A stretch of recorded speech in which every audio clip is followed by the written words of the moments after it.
Good afternoon. Welcome to episode 19. Can you believe it? Of Legal Content Chat. I'm your host, Becky, and I'm a legal marketing strategist and copywriter. So I help legal tech businesses and law firms get their marketing right. As usual, guys, if you have any questions today or comments or anything you want to get off your chest, pop it in the box below and I would absolutely love to hear from you. Makes it all the more fun when we can actually interact with each other rather than me and my guest just rambling on for ages. So please feel free to do that.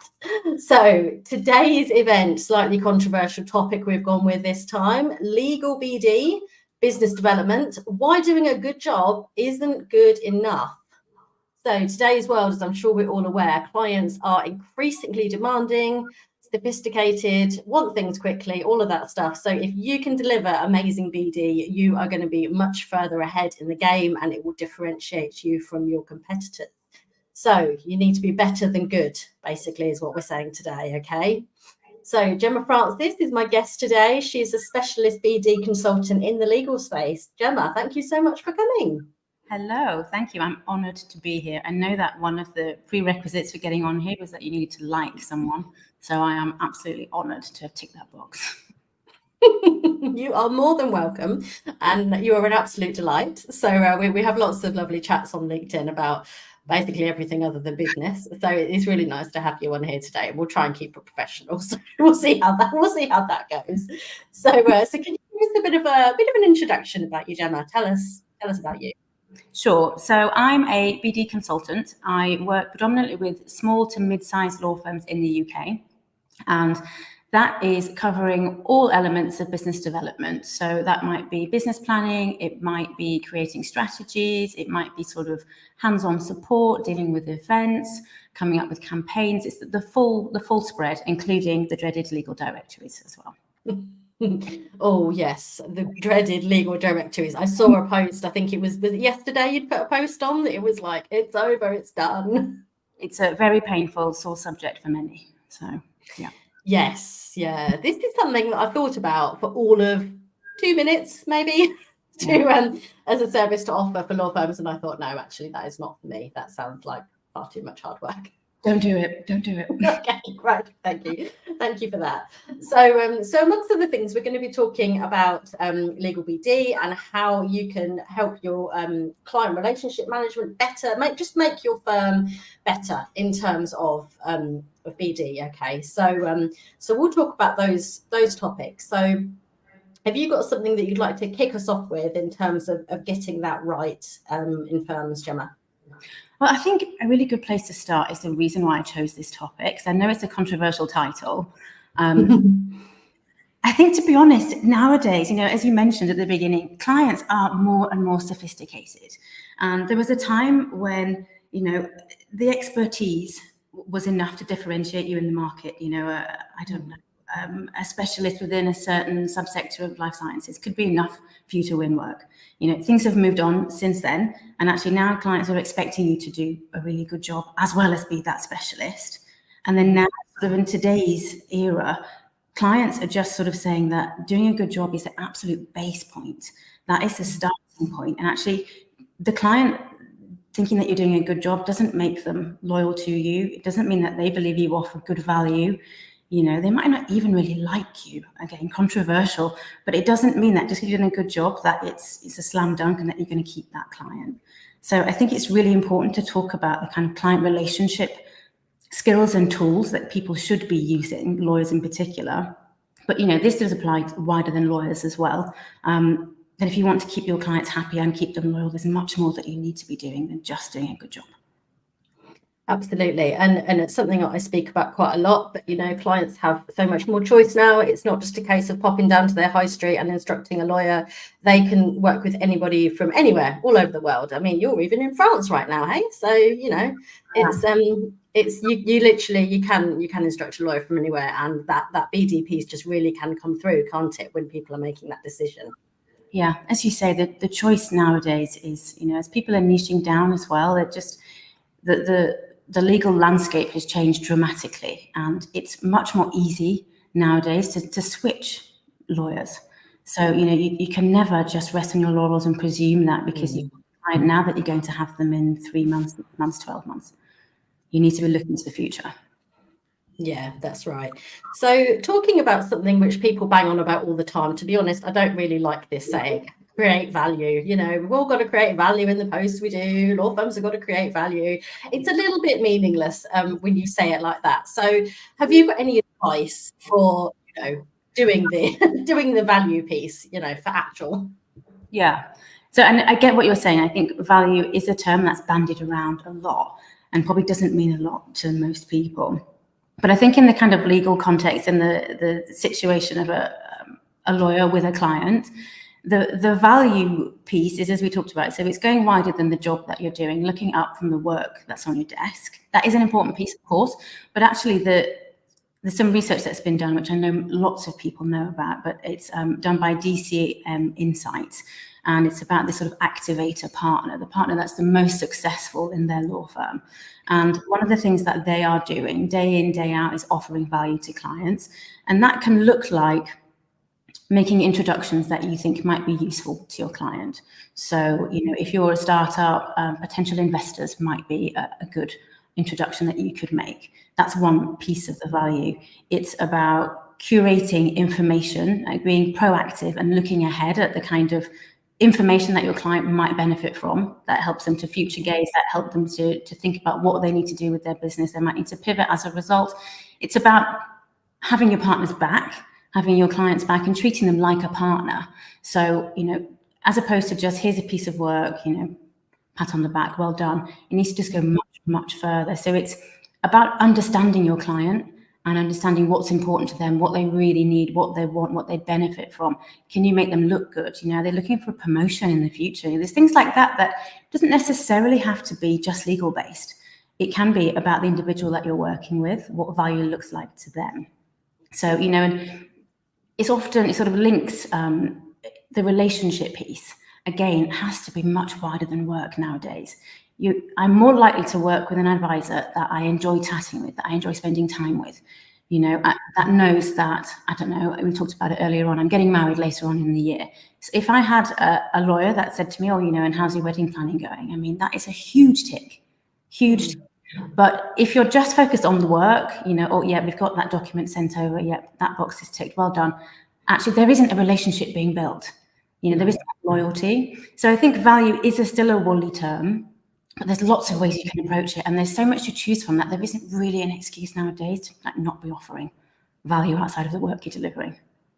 Yeah, I completely agree with you. And something really simple, literally by asking a question, how's things, you know, how are your family, how are your children, you know, that's such a basic thing to do, a basic human skill, I think, which is something that I would always do, but obviously doesn't always happen. And that can really make that a different relationship, can't it? Makes the client feel you actually care. It does, and that's the thing, you know, there is that sort of saying, like, people don't care how good you are, but they care about how much you care. And actually, if they feel that their advisor, their lawyer is on their side and cares genuinely about them and their business and where it's going, that is, you know, it goes a long way to building loyalty. And as you said, it's a really simple thing, actually, you know, and not to sort of dumb it down too much, but simple things like taking a note of children's birthdays, or you know that your client's got children starting a new school, or they're getting married, or whatever. Popping a note in your calendar and then diarising to say, oh, you know, I know that you said X was happening. I hope it all goes well. Or how did it go? Yeah. It can be the kind of difference between whether they like you and whether they don't like you. Absolutely. So just going back to what you were saying about these activators in firms, how many firms that you speak to have these kind of people that are looking to drive this kind of change? It's difficult to put a number on it, I would say, but what I can say is not enough. Yeah. So you tend to see there are sort of different ends of the spectrum. And, you know, to put the sort of stereotype, you've got the more senior end of the partnership who've been doing this for many, many years and are still winning work on the golf course. You know, don't get me wrong, that can still happen. But then you've got the kind of, usually it tends to be the middle end of the partnership to the juniors, senior associates that are knocking on the door of partnership that are starting to think and thinking, okay, how can I do things differently? What should I be doing? How can I collaborate? How can I treat my client like they're an equal? You can really see the difference. And actually, they just win work. They win work more easily. They win new clients more easily. They're more easy to have a conversation with. They tend to know more about the market. They've just got the finger on the pulse. They're just looking outwards as opposed to, as I keep mentioning, like looking down at the desk. There's that kind of that feeling of, oh, I've got plenty of work on my desk, so I don't need to be doing anything else. That's not the case. Just because you've got work on your desk doesn't mean that you know where the next piece of work is coming from. And if that happened to dry up overnight, it can happen. If you don't know where it's coming from, then actually you're in trouble. So you do still see that kind of personality type within partnerships, but fewer and fewer. And at the junior end, as they're coming through, we're getting more and more of that kind of activator style that are really committed to BD and understand the benefits of it. Yeah, so I expect these kind of head down types, those are the ones that are the most challenging when it comes to implementing changes, I'm guessing. Oh my gosh, yes. There is a place, they're usually really, really knowledgeadable about the type of work that they're doing, and sometimes the sector as well, the practice area that they're operating in. But it can be quite difficult leading that horse to water and to making them drink, because it's worked for them in the past, and they've kind of got the blinkers on, and if it's not broke, don't fix it. But actually what they don't see, because they've got the blinkers on, is outside actually it is a little bit broken, like that kind of way of work. Just focusing on the work that you're doing is no longer good enough. Let's face it. Yeah. So how do you approach that when you're working with a firm and you have somebody that's really resistant to change? Have you got any tactics up your sleeve to get them on side? Well, I feel like I'm giving away trade secrets here, but don't tell us everything. It's an art rather than a science. I'll definitely say that. I mean, weirdly, I really enjoy working with like tricky partners. Like that's my bag. I can really enjoy that satisfying feeling of, we've got you to understand that you can do things differently, and you should do things differently, and you are going to do things differently, or you're already doing it. So, I mean, I think the thing that I tend to use, and that, if we've got any BD professionals listening, it's probably what they should be doing too, is using that kind of reverse psychology piece to sort of get them to come up with the idea themselves, even though actually you've kind of hand-fed it to 90% of the way, and then getting them to be like, oh, well, actually, maybe I should be doing X.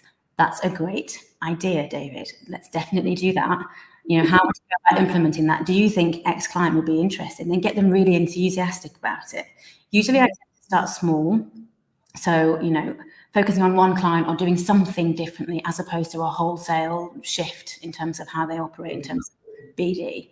And then once they start to see a difference with that one thing, it just changes their approach usually. But you just also have to keep on at them. You have to sort of be behind them to make sure that they're actually, okay, you've had one win, but let's keep going. What are you going to do next, And then also pushing them towards the water. Yeah, exactly. Without That's it. But also, things like team meetings within firms. There's so many BD meetings, like firms are just full of them.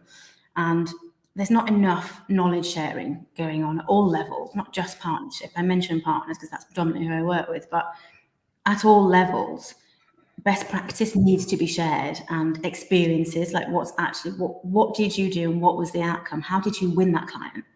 That kind of conversation, I think, also can help to G people up a little bit. They're in the room and actually an associate saying, I went out and I did X, Y, and Z, and actually I won a client as a result. Like, wow. Okay, senior partner, why are you not doing the same thing? The carrot and the stick. You've got to kind of balance the two and understand the personality that you're working with as well. Yes. Oh, I can imagine you're very good at what you do. And I think reverse psychology, it's a winner in most situations. It definitely works for my children. I can guarantee that. Not that we're saying partners are like children at all. No, we weren't saying that. Of course we weren't. No. So we've had a question from last week's guest, Jono, which is lovely. So thanks, Jono, for chipping in today. So he has asked, you often see that clients often don't know what a good job looks like, all being well. So you need to be doing more visual things like relationships or communication. Is that something you experience? Yeah, definitely. And as we say, that the sharing amongst the team so they know what good looks like is really important and just isn't done enough. And as you say, it's about the work that you're doing, yes, because there are innovative ways of working, there are ways of doing things differently. So of course, you still need to be talking about the work piece. But yeah, the wider, the BD, the marketing, the comms, etc., all need to be talked about, shared amongst the group so that people can see. I think it is quite hard. It's, it's quite, again, it's a bit of a woolly thing when you say good. Yeah. So you need to know what's worked in the past, what can work in the future, and be sharing that and educating and bringing everybody along with you in the team. Yeah. Okay. So we've got quite a good idea now of what good looks like. What about mistakes to avoid? Is there anything that you see that firms do that you think should be avoided at all costs? Well, I think probably the first thing that I see most often, particularly because my team and I often go in-house to cover resource gaps. So we get to see, we're still external in a sense, but we're also internal. So we get to sort of see the nitty-gritty, the underbelly almost, as opposed to if we were just advising on an external project. And the thing that I see the most that I would love for firms and BD teams to just take stock of is the sheer volume of activities that partners, senior associates, legal counsel are expected to do. They call it, there's a phrase called spraying and praying. Which, yeah, I'm familiar. Which I feel is just the base. It's just the same with the modus operandi is spray and pray. Let's do an event and then let's just move on. Like, what's the next thing? What's the next campaign? Let's write an article. Let's move on. And I would really love for people to essentially do less, but do more with it. So, often associates are tasked with writing articles. That's a really common thing, and I'm not knocking that in any way, but asking an associate to write, I don't know, an article a month. So 12 articles over the year. What usually will happen, and those that have worked with me, if they're on this, will know about what I'm going to say, but is they write the article, they pop it on the website, and maybe the company will share it on LinkedIn, and then it's like, job's done. Let's just move on. What's the next one? And actually what I would love them to do is write less articles and spend more time thinking about that article and how it applies to your current clients, your prospects, your leads, and sending that on directly to say, hi, John, I've written this article and actually think that it applies to your business for X reasons. Shall we have a coffee and chat about it? That is what I generate work.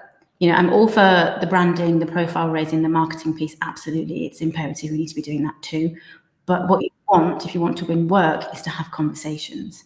And there's too much of the spray and pray approach, pop it out into the world and then move on. Actually, let's use what you've created. Let's repurpose it into other things, and let's get conversations out of it. So that's probably the number one thing. I think just slow down the number of initiatives and events and things that you're tasking your associates or partners to do. And let's take stock. Let's look at the ROI, return on investment. Let's think about how we can really maximize that article. Can it be a LinkedIn carousel? Can it be a webinar? Can it be a training session for clients? Should it be sent to the top 10 clients if it's applicable? Those conversations don't happen enough, I think. Yeah, that's really interesting. And I'm all for repurposing content. I love it, especially if you've got a really big meaty article or a white paper that you can take snippets from. You've got, first off, you've got social media content that you can just take snippets from and link back to the article on your website, which drives traffic. So that's no bad thing. And then, repurpose away for sure and send it to clients and start those conversations going, because that's what marketing collateral is for. That's why you've created it. You haven't just created it to stick it on your website for nobody to see it. The point is you are giving value. Exactly. So I think that's the number one thing. And just because lawyers, and we're all busy, but particularly lawyers are extremely busy, and actually writing an article, that's the thing I've chosen, but it could be, speaking at an event or, other things which take time, a lot of investment time. Let's make sure that we've absolutely maximized that, as opposed to you having to do that investment time over and over again without really, taking it any further. So that's the thing that I would love to see, less firms do. And I think probably the other one is, it's just gone from my head, client relationships, focusing too heavily on new business at the expense of existing clients. So it's so common. And I understand it's, it's seen as sort of sexy, that's where the targets are usually aimed at. Oh, you need to bring in X number of new clients within this period, this quarter. I get it. And there is, there's a lot to be said about keeping your practice, your portfolio fresh. You don't want to be just reliant or over-reliant on a small number of clients, etc. But that being said, I think I see on a day-to-day basis, there's just not enough conversations going on about, okay, we've got this fabulous client who we've had for 10 to 15 years now. What are we doing to make sure they're really happy, that they're super pleased, which is a phrase I like to use. Everybody thinks about the new client. We've got that new tech. Let's make sure that we've got that. We've got this value add. Let's give them a secondment. Let's give them the full suite of services. And then the existing client that's been rumbling along with you for 20 years usually hasn't got even half of that because people aren't really thinking about it. So I think that's one thing that I would love, more BD meetings, more partners, more associates to be thinking about what should we be doing with current clients. How can we win more work from them? How can we upsell, cross-sell? How can we make them happier? Do we know if they're really happy with us? They've been with us for 20 years, doesn't mean they necessarily are, No, and it's about not taking them for granted as well. And chances are, if you've had a client for 10, 15 years, your firm's evolved loads since then. You're probably offering a whole heap of new services. And it's not all about upselling, but in terms of BD, that's a really important piece, isn't it? To say, hey, I know you've been coming to us for, I don't know, your wills for this amount of time. And that's great. And we really appreciate your business. We want to check in with you. But did you know we're actually doing this new service too, which could really benefit you, and that can really, really quickly get more business, because it's much easier to get new business from existing clients than it is from who already trust you than from new people. I think the stat is 7 times more likely. Yeah. And you're more likely to get higher value of work because there's a level of trust there. There's just so many reasons why existing clients should not be overlooked as much as they are, I think. And if I can continue with one more thing that I see. Go on. The other thing is the avoidance of client listening, which I did put a post about this quite recently. It generated quite a nice response. That, client listening is something that should be happening for across the board. Like, it just needs to be accepted by firms. And there are too many. Often it's client relationship partners who will say, no, I've got X reason why we shouldn't, and that usually stems from fear. I get it, it's scary. Like, as a business owner, I understand that asking for feedback is scary, but that feedback is there whether you ask for it or not. They're still thinking it. So why not get it out there and work out whether there's something that you can do to fix it? So I think the excuses of my client's different, or my client's too busy, or they probably won't be interested. Let's try, because actually so far I haven't seen one client that's come back and said, well, we don't want this. They usually it's the opposite. They're really happy to be approached, and they want to share, want to say they're doing a great job, but actually I would love just to see this small change, or something that's really easy to fix. If you let that fester, that could be causing them to want to move eventually. So I think is embrace client listening. Yeah, love those. Those are some really good mistakes, but also actionable tips to actually implement as well. So yeah, very, very good.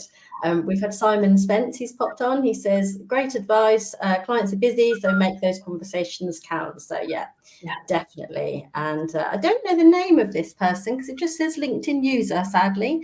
But going back to reverse psychology coaching approach. So yeah, love that. And Simon's asked another question before we hop on to our next question. Do you think there will be more activator lawyers leaving their firms behind to build personal brands on platforms like LinkedIn? Yes, it's a really great question. And yes, the landscape is changing dramatically, and platforms like LinkedIn are just opening things up in a way that we've never seen before. And the idea previously of having a personal brand outside the company brand, was just kind of unheard of. It was just not really a thing. And then as we've progressed, and you look around nowadays and you see some of these, is it lawfluencers or legal? That's the one. You see those, and actually there's much more to it than just the personal brand. They're actually building their own network. So actually, if they go off and they create their own consultancy, they've probably got a whole host of people that are already bought into them and probably ready to buy quite quickly. So, it's the whole personal brand, the whole LinkedIn thing should not be sniffed at, because actually it can set up lawyers to go off and do their own thing in the future. Yeah, I completely agree with that. And actually, a lot of my clients are exactly in that position, and they're doing fantastically. And those are the kind of people that are winning a lot of work. They understand, from my point of view, it's great because they're embracing content marketing. They understand that they need to get content out there to educate their clients and give them that valuable information that they need before they instruct a lawyer. So it's definitely going in the right direction. So yeah, thank you for that question, Simon. So that is a resounding yes.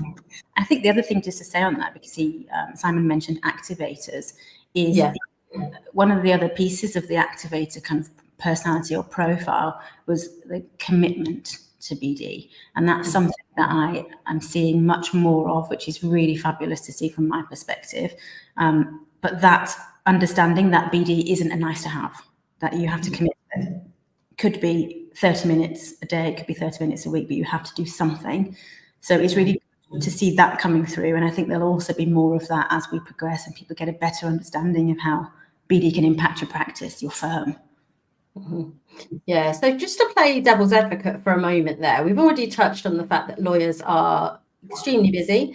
So what do you say to those lawyers that say, oh, Gemma, for goodness sake, like I do not have time in the day to even think about BD, let alone implement it. Like, I'm drowning over here in work. Like it's just not too much. So what do you say? I usually say start small, so 15 minutes. Usually start with existing clients or lapsed clients, which again is an easier win than going out into the market and doing an event and then trying to win new work, etc. 15 minutes. And an example that I've got is from a previous firm where towards the end of the year, all the massive deals had closed on. He was probably had about an hour. And he literally just went through his lapsed client list, clients that he hadn't spoken to for 6 months, and he just dropped them a line. Like he might have picked up the phone if he had the relationship, or he dropped them an email saying like, how are things going? Ready for Christmas? How are the kids? And it generated 3 new instructions over the course of about a week. Before Christmas, they were like, oh, thanks for getting in touch. Actually, now you've mentioned it, I do need some help. Don't get me wrong, it's not always that easy, but I think if I were to say, if you're going to do something, either it would be have a look at your existing clients. Am I doing the best I can possibly do? Are we doing all of those value adds that we're doing for all the nice spangly new clients? If not, okay, get somebody else in the team to start looking at that. And then the other one would be picking on lapsed clients. They just tend to be warmer.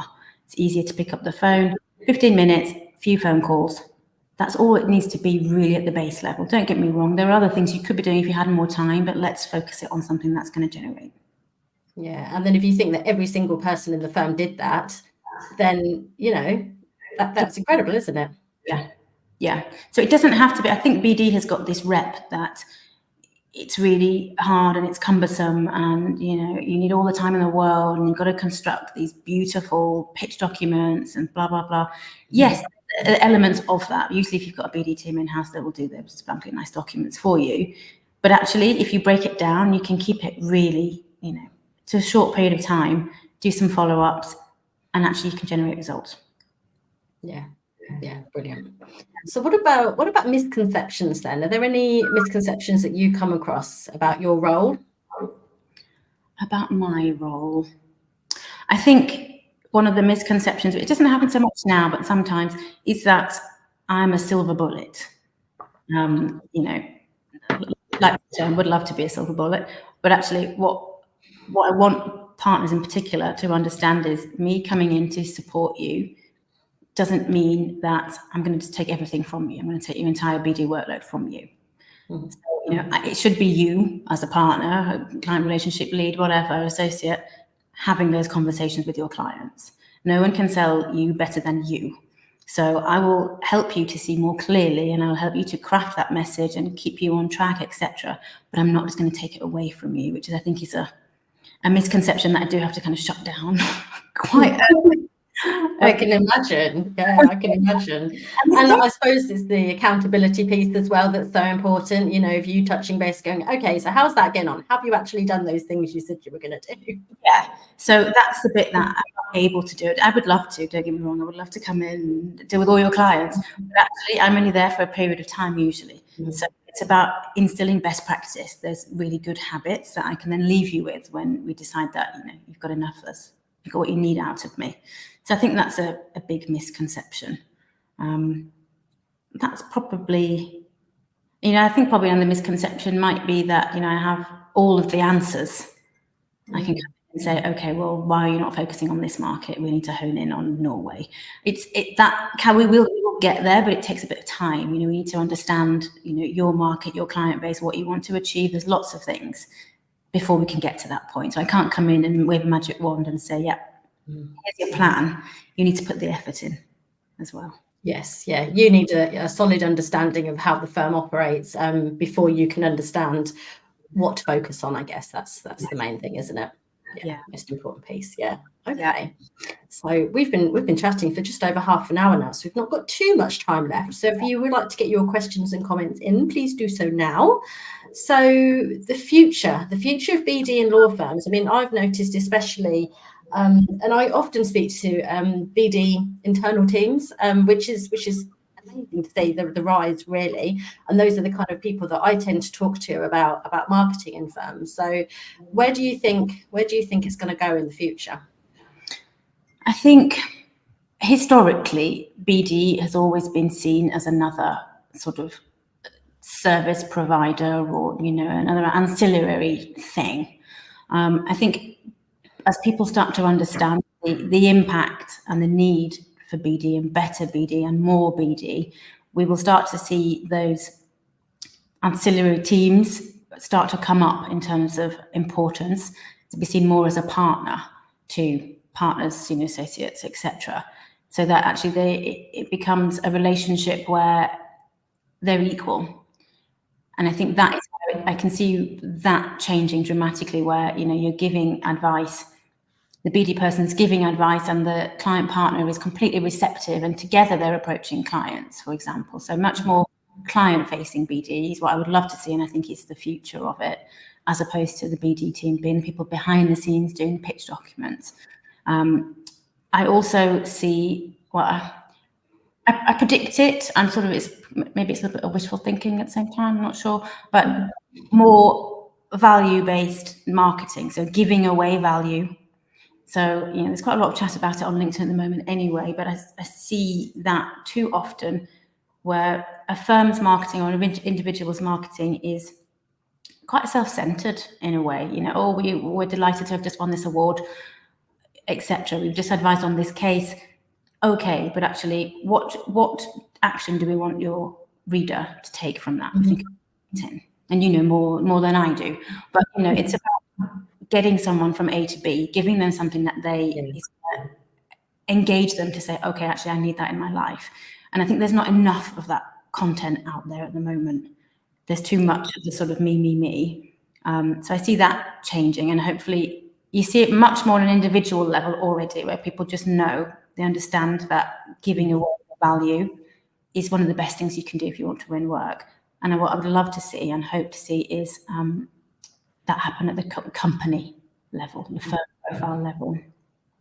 Yeah, I would also love to see that. Absolutely love to see it. I had such a funny conversation last week with a founder of a law firm. It was a small firm, and she was chatting to me about having me write some blogs for their website, and we were just kind of going back and forth. Well, what kind of things are we going to talk about? She said, and I said, well, look, you can just leave it completely up to me, or you can give me some ideas. It's up to you. So I gave her some suggestions on what to write about, and she just kind of paused for a second, and she just went, oh. She said, we don't write about like kind of new laws that have come in or specific cases or anything like that. She was genuinely baffled. No, that is the last thing you should be writing about, because your clients do not care about that stuff. Like, why would they? If it doesn't affect them, why would they care? So no, we're not going to be writing about that, which was really funny. That's it. I think that's another misconception, is that your client wants to read about all of these new cases. What they probably want is 3 lines on how it impacts them. Yeah, of course. If it even impacts them. If not, don't get in touch. If at all. Yeah, precisely. Yes, but she said that she'd seen lots of other websites and they were all doing this. I said, well, they're all doing it wrong.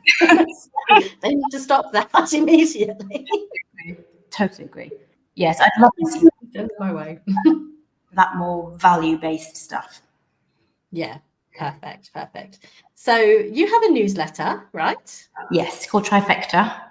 Trifecta. Yes. What can people expect in your newsletter?